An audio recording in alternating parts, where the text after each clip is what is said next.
Assalamualaikum warahmatullahi wabarakatuh. Hai anak-anak, kembali bersama Miss Dina dalam pembelajaran materi IPA kelas 3. Pada kesempatan kali ini, kita akan sama-sama membahas tentang energi alternatif.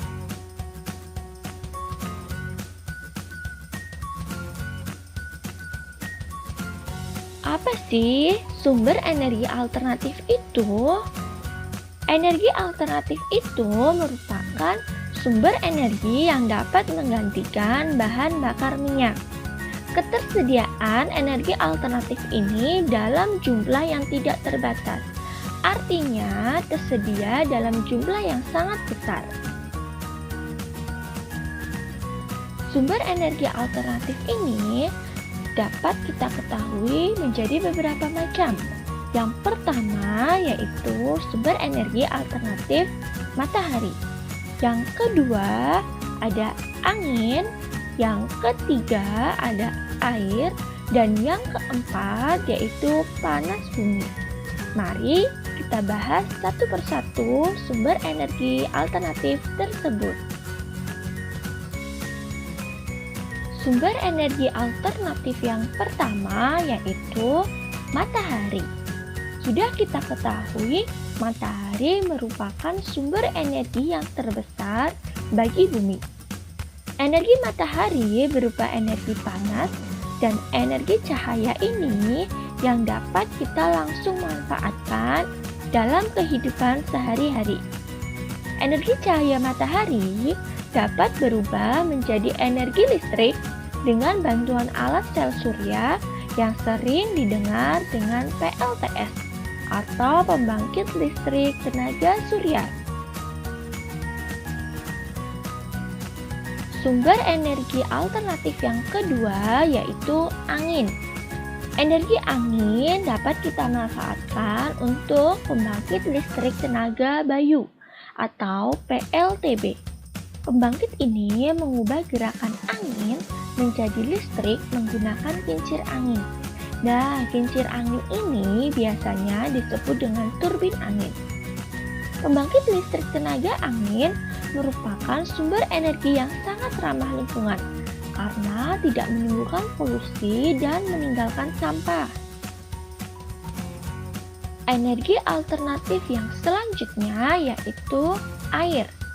Aliran air yang banyak dan deras akan menghasilkan energi yang besar. Energi inilah yang bisa kita manfaatkan untuk pembangkit listrik tenaga air atau PLTA. Air yang dibendung akan dialirkan melalui terowongan yang menurun. Aliran tersebut akan memutar turbin yang dihubungkan dengan generator. Generator yang berputar akan menghasilkan energi listrik. Nah, PLTA ini atau pembangkit listrik tenaga air biasanya dibangun di wilayah perbukitan yang sering terjadi hujan.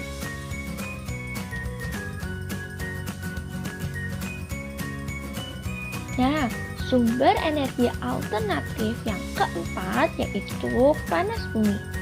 Energi panas bumi didapatkan dari energi panas inti bumi.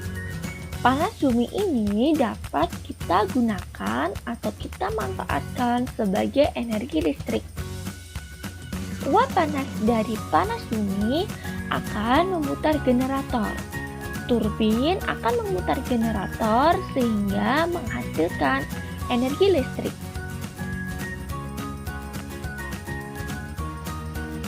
Nah, selain sumber energi alternatif yang di atas, ternyata ada sumber energi alternatif lainnya. Yang pertama yaitu briket. Briket terbuat dari bambu, serbuk gergaji, atau sabut kelapa. Briket ini dapat mengurangi pencemaran akibat bahan bakar fosil. Sifat briket mudah terbakar, tapi tidak mudah habis, sehingga kita dapat menghemat penggunaan briket. Nah, penggunaan briket ini dapat mengurangi sampah. Sumber energi alternatif lainnya yang kedua yaitu biogas. Biogas adalah energi yang memanfaatkan gas dari limbah hewan. Contohnya yaitu limbah kotoran sapi. Limbah kotoran sapi dapat kita manfaatkan dengan dua cara.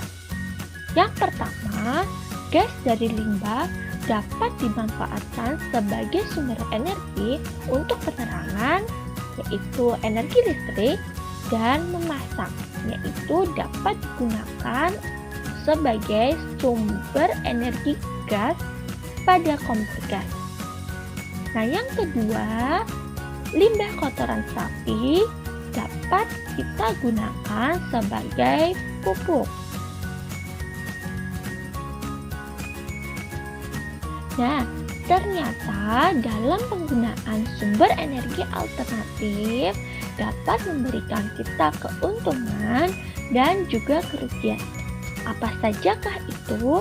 Mari kita bahas satu persatu. Dalam penggunaan sumber energi alternatif, terdapat beberapa keuntungan.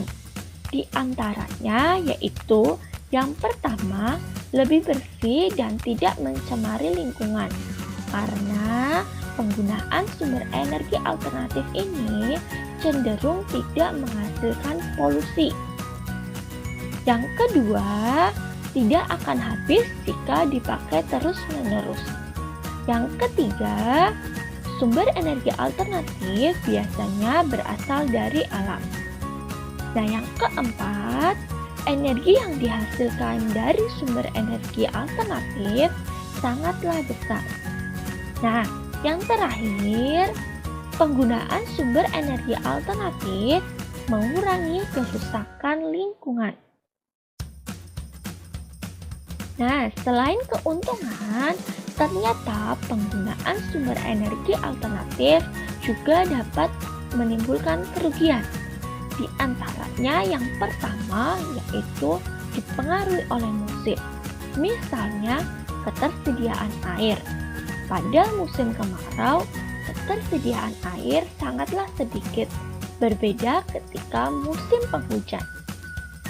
Kerugian yang kedua yaitu membutuhkan teknologi yang tinggi. Ketika kita dapat untuk memperoleh atau memanfaatkan sumber energi alternatif, biasanya tidak dapat kita manfaatkan secara langsung. Kita membutuhkan teknologi untuk memanfaatkannya. Nah, yang terakhir, kerugian dari sumber energi alternatif yaitu membutuhkan biaya yang besar untuk memperolehnya.